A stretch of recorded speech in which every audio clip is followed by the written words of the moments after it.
சரி, அடுத்ததாக என்னுடைய இன்னொரு விஷயம் பாத்தீங்கன்னா, இப்ப நீங்க சொல்லிருக்கீங்க இல்லையா, கிட்டத்தட்ட வந்து ஆரம்ப காலகட்டத்துல வந்து 1400 திறன் பயிற்சிகள் இதெல்லாம் வந்து இருக்குது. எனக்கு இப்பதான் தெரியும் இதெல்லாம் இருக்கு அப்படின்றது.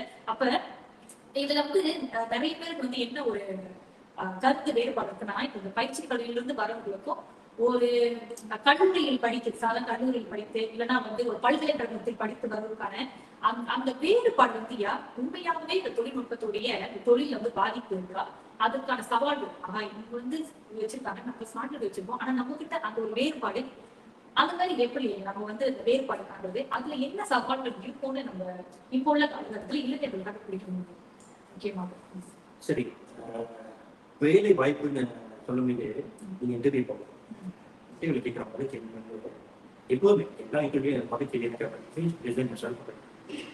அதுதான் ஸ்டாண்டர்ட் ஒரு கேள்வி. ஸோ அதுலேயே வந்து ஒவ்வொரு மாணவர்கள் வந்து எந்த நிலையில இருக்காங்கன்னு வந்து அந்த கான்ஃபிடன்ஸ் லெவல் சரிங்களா, அவங்க வந்து ஸ்டடிலே வந்து டெக்னிக்கலாக படிக்கணும், நீ படிச்சு சம்மந்தப்பட்ட கேள்வியோ கேட்கணும், இதுல தான் அடிப்படையாக வந்து கேள்வி சரிங்களா. ஆனால் நிறைய மாணவர்கள் சிறந்த மதிப்பு ஒரு உதாரணத்துக்கு வந்து ஒரு 6-7 எடுத்த மாணவர்கள் அவர் வந்து ஒரு ஃபேக்டரியில வந்து அப்ரெண்டிஸா செய்யறாரு. ஸோ நான் கேட்ட போது சரி, நீ நல்ல ரிசல்ட் வச்சிருக்க இல்ல நீ வந்து ஒரு பெட்டரான ஒரு யூனிவர்சிட்டிக்கோ இந்த மாதிரி அப்ளை பண்ணிக்கலாம், நீ ஏன் வந்து திறன் பயிற்சி எடுத்துட்டு இங்க வந்து சாப்பிடுற அப்படின்னு முதல் கேள்வி சொன்ன ஒரே பதில் எனக்கு ஆர்வம் வந்து இதெல்லாம். பிறகு வந்து எனக்கு வந்து இந்த நிறுவனம் வந்து எனக்கு ஏத்த அலவுன்ஸ் கொடுக்குறான். பிறகு வந்து இங்க நான் தொழில தெரியாது சரிங்களா. அப்ப தொழில கற்றுனது ஆரம்ப காலகட்டத்திலே 17-18 வயசுல சரிங்களா, அதாவது அவங்க எதிர்காலத்துக்கு வந்து என்ன தேவைப்படுதோ அது அவங்களுக்கு வந்து கொடுத்தாங்க. ஸோ அப்போ வந்து அந்த நிறுவனத்திலே வந்து அவங்க சொல்லிட்டாங்க சரி நீங்க வந்து டிப்ளமா முடிச்ச பிறகு நாங்க வந்து அவங்க டிகிரி செய்ய வாய்ப்பு. ஸோ இதெல்லாம் வந்து உண்மையா நடக்குது சரிங்களா. நிறைய நிறுவனம் வந்து இந்த மாணவர்களா வந்து எடுக்கிறாங்க, வாய்ப்பு கொடுக்குறாங்க வந்து ஏன்னா தொழில் திறன் பயிற்சிக்கு வந்து நிறைய பேர் ஆதரவு. பிறகு வந்து அந்த வேலை வாய்ப்பு, பிறகு அந்த ஏற்ற சம்பளம், எந்த சம்பளம் தான் இருப்பாங்க. நிறைய நிறுவனம் வந்துட்டு இந்த மாதிரி மாணவர்களுக்கு வந்து நல்ல சம்பளம் வெளியூருக்கு போய் வேலை செய்யக்கூடிய வாய்ப்பு உருவாக்கி கொடுக்குறாங்க. இப்போ வேலை இந்த நிறுவனத்துக்கு வந்து வெளியூருக்கு வந்து ஒரு ப்ராஜெக்ட்னு வச்சுக்கேன், இந்த பொட்டன்ஷியல் கேண்டிடேட் சொல்லுவாங்க, இந்த மாணவர்களுக்கு பயிற்சி கொடுக்குறாங்க, அங்கேயும் வாய்ப்பு வந்து இன்டர்ன்ஷிப் வந்து இதெல்லாம் நடந்தது. இப்ப வந்து எல்லா நிறுவனம் வந்து செய்யறாங்க. உதாரணத்துக்கு என்ன சொல்றது, நல்ல கம்பெனி எம்பிஓ இதெல்லாம் செஞ்சுக்கிட்டு கடைசியா வெளியாக மாணவர்கள் இந்திய மாணவர்கள் யூஎஸ்ல இருந்து வேலை செஞ்சிருக்காரு. அவர் முடிச்ச ஹையஸ்ட் குவாலிஃபிகேஷன் வந்து டிப்ளமா லஞ்சு டிகேன்னு சொல்லுவாங்க, அட்வான்ஸ் முடிச்சுட்டு யூஎஸ்ல இருக்கு சரிங்களா. ஸோ வாய்ப்புகள் நிறைய நடந்துருக்கு சரிங்களா. ஒரு சிலர் சொல்லுவாங்க வந்து எஸ்பிஎம் வந்து சாதாரண சாதாரண ரிசல்ட் வச்சிருக்காங்க, ஒரு 2-3 பாஸ் வச்சிருக்கேன், அவங்க மட்டும் சொல்லித்தர பயிற்சி போக முடியும் அப்படின்ட்டு ஒரு காலகட்டம் இருக்கு. நல்ல பணி பண்ணி வச்சிருக்கிறவங்க வந்து பாலிடெக்னிக் யூனிவர்சிட்டி அங்கே போவாங்க அப்படின்ட்டு ஒரு காலகட்டம் இருந்தது. ஸோ இதே மைண்ட் செட்டா நம்மளோட மக்கள்கிட்ட இன்னும் சரிங்களா. பயிர் வந்து அப்படி அதனால சொல்லித்தர பயிற்சி தான் போக முடியும், இல்லை இப்போ பையன் வந்து நல்ல மதிப்பெண் வச்சிருக்கா நான் வந்து யூனிவர்சிட்டி மட்டும் தான் போக முடியும் அப்படின்ட்டு காலெல்லாம் மாறி சொல்லி நல்ல மதிப்பெண் வச்சிருக்க மாணவர்களுக்கு திறன் பயிற்சி வந்து இது இப்ப காலத்துக்கு நடந்துகிட்டு. இப்ப நாங்களும் வந்து இந்த மாதிரி மாணவர்களை வந்து இந்த தொழில்நுட்ப நிறுவனம் வந்து எப்படி அவங்க தேவைப்படுதோ அதுக்கு ஏற்ற மாதிரி நாங்கள் தயாரிச்சு அவங்களுக்கு சொல்லுவோம். ஸோ இதுதான் இப்போ நாங்கள் இருக்கேன். ஸோ அப்படின்னு பார்த்தோம்னா வந்து யார் வேணும் எந்த சரிங்களா. ஸோ அதனால திறன் பயிற்சிக்கு வந்து நிறைய முக்கியத்துவம் இருக்கு. அரசாங்கம் வந்து நிறையாவே வந்து வாய்ப்பு அளிக்கிறாங்க, நிறையவே காசு செலவு பண்ணுறாங்க, புதிய புதிய தொழில்நுட்பங்களை வந்து கல்லூரியில் வந்து கொடுக்குறாங்க, கற்றுக் கொடுக்குறது. ஸோ இதெல்லாம் வந்து ஒரு வாய்ப்பாக பயன்படுத்தி நம்ம மக்களும் வந்து இந்த வாய்ப்பு வந்து முழுமையாக பயன்படுத்தணும். எனக்கு தெரியும் என்னன்னா வந்து நிறைய பேர் வந்து ஒரு வேலை கிடையாது பண்ணுறாங்க, காசு ஆமா சரி, அது தெரியும். அடுத்த கேள்வியா இருந்தது என்னன்னா, எனக்கு புரியுது, நிறைய பேர் சொல்லுவாங்க எஸ்பி கூட பார்த்து சரி, இடைப்பட்ட காலத்துல கூட நிறைய மாணவர்கள் வந்து எஸ்பி தேர்வே எழுதல.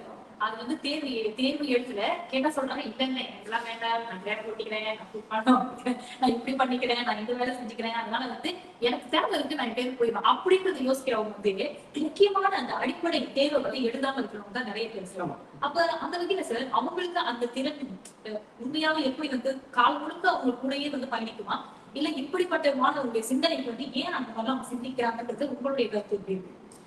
அதாவது பணம், அதாவது இந்த வருமானம் வந்து ஒரு உதாரணத்துக்கு வந்து ஒரு ஒரு 20 வயசு இல்ல 19 வயசுல மாணவர்கள் வந்து ஒரு 5000 சம்பாதிக்கிறாங்கன்னா இவ்வளவு பெரிய சம்பளம், சரிங்களா? பெரிய காசு தான். ஆனா ஒரு காலகட்டத்துல 20 வயசு, பிறகு 30 வயசு, 40 வயசு, அது நிரந்தரம். நீங்க வந்து ஒரு 50 வயது 40 வயதுக்கு மேல போனீங்கன்னா வந்து உங்களுக்கு வந்து ஒரு அனுபவம் ஒண்ணு இருந்தா தான் வந்து எங்கேயும் நிலையான ஒரு வேலை செய்யும். அது நிறைய பேர் 50 வயதுக்கு மேல வந்து எங்கேயும் ஒரு புதுசா ஒரு வேலைக்கு மாறி போகணும்னா கூட ரொம்ப யோசிப்பாங்க. ஏன்னா எடுக்க மாட்டாங்க. ஆமா, இப்பதான் 45 வயதுக்கு மேல வந்து புதிய வேலைக்கு வந்து உண்மையிலேயே அவங்களோட அனுபவம் வந்து ஒரு மிகப்பெரிய அனுபவம். அவங்க வந்து மாதம் எப்படி சம்பளம் கொடுக்கலாம் அப்படின்னு ஒரு சூழ்நிலை இருந்தாலும் எடுத்துக்குவாங்க. இல்லைன்னா வந்து ரொம்ப வயசாயிடுச்சு, நான் வந்து நிறைய சம்பளம் கொடுக்கணும் அப்படின்ட்டு வேலை ரொம்ப கஷ்டமா கிடைக்கிறது. ஸோ நீங்க எப்பதான் அந்த அனுபவத்தை அது ஒரு வேலை அன்னைக்கு ஒருங்களா வந்து இப்போ வந்து அந்த வயதாக வந்து வேகம் வந்து குறைஞ்சி போயிட்டே இருக்கும். பிறகு வந்து நீங்க வந்து நேரம் பாராம வந்து வேலை செய்யணும், சரிங்களா? திறமை வயதுல வந்து எத்தனை மணி வேண்டாலும் நீங்க வேலை செய்யலாம். அதை நாங்களா கடந்து தான் வந்திருக்கோம். நாளைக்கு வந்து 15 20 ஃபுல் டைம் வெற்றி வேலை செய்கிறது. ஃபுல் டைம்ல மேக்ஸிமம் வேலை செய்யணும். 12 இதெல்லாம் வந்து செலவு சாதாரணம். ஆனா இப்போ உள்ள காலகட்டத்துக்கு வந்து ரொம்பவே கஷ்டம், சரிங்களா? ஆமா. ஸோ நம்ம எதிர்காலம் வந்து எப்படி இருக்கணும்னு வந்து நம்ம இப்பயே வந்து ஏற்கனவே நம்ம திட்டணும். ஸோ அதுக்கு ஒரு நிரந்தர வேலை வந்து முக்கியம். அப்புறம் வந்து ஸ்டெடியான ஜாப், அப்புறம் வந்து நம்ம ரிட்டையர் பண்ணுவோம்னா நமக்கு வந்து யார் வந்து நம்மளுக்கு வந்து சோறு கொடுப்பாங்க அப்படின்னு ஒரு சூழ்நிலை வரும். அப்புறம் வந்து ஒரு சிலர் வந்து இந்த வயதான முதியோர் இடத்துக்குலாம் வந்து போய் சேர்ந்துருவாங்க. அங்க வந்து துப்பாக்கிக்காரங்க எதிர்பார்த்து மாசாய்களுடைய எதிர்பார்த்து யாராச்சும் வந்து பார்த்துக்குவாங்களா அப்படின்னு ஒரு சூழ்நிலை பார்த்தோம். என்ன சொல்றேன்னா வந்து இதெல்லாம் உள்ள காலக்கட்டத்தில் நடக்குது, சரிங்களா? நிறையவே முதியோர்கள். ஸோ இதெல்லாம் வந்து நம்ம உணவு. அப்ப இந்த மாதிரி ஒரு திறன், நீங்க வந்து ஒரு திறன் வச்சிருந்தாலே வந்து நீங்க எங்க வேணாலும் போய் பேசலாம், சரிங்களா?